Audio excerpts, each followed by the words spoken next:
Hi, I'm Rameez. I'm the founder and CEO of Circles. Circles was founded 10 years ago, almost.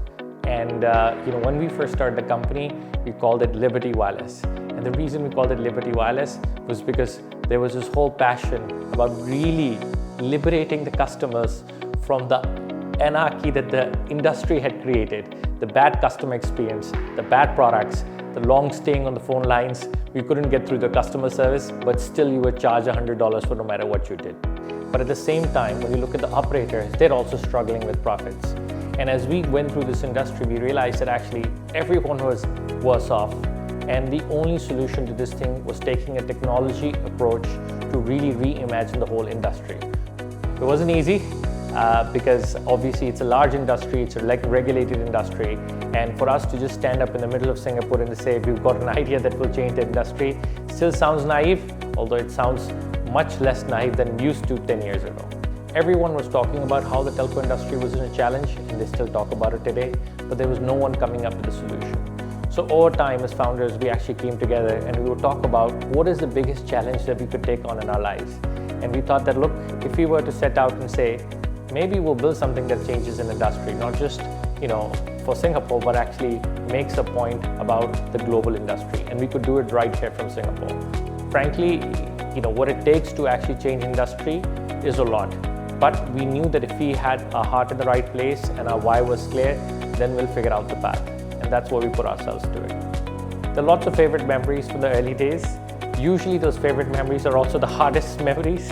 I remember my first PR interview when we had launched on the first day. My first PR question was from the reporter, who's a very respectable reporter in the industry. It was like, okay, so if Virgin launched in Singapore 13 years ago and they had $100 million and they lasted 6 months, how many months do you think you will last?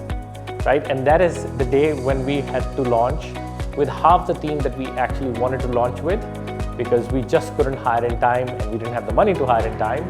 There was a lot of pressure because we had to launch and actually show results, because for 2 years, 3 years, we'd been actually figuring out a way to launch. And this is not like one of those products where you MVP it and then launch it. We had to have a proper launch. So the pressure was high, we had very little cash in the bank, and we had to prove with this launch that everything will work out. But the point is, our history is full of those amazing moments where actually it seemed impossible.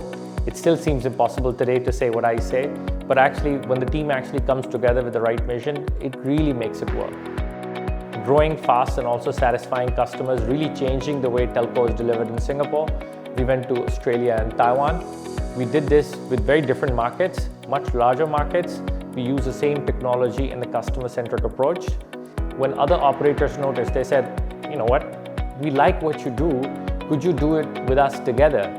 And this is a market where typically people take years to enter, and we entered remotely on COVID through a call, and we signed one of the largest partnerships for the company with KDDI. And with the recent acquisition in Europe, we've actually established a foothold in Europe, so we hope to see more developments and more partnerships in that front as well. Welcome to Circles. On behalf of all of us, we'd like to welcome you to this rocket ship journey. In a few years to come, you'll look back at this experience and think of it as a place where you grew the most.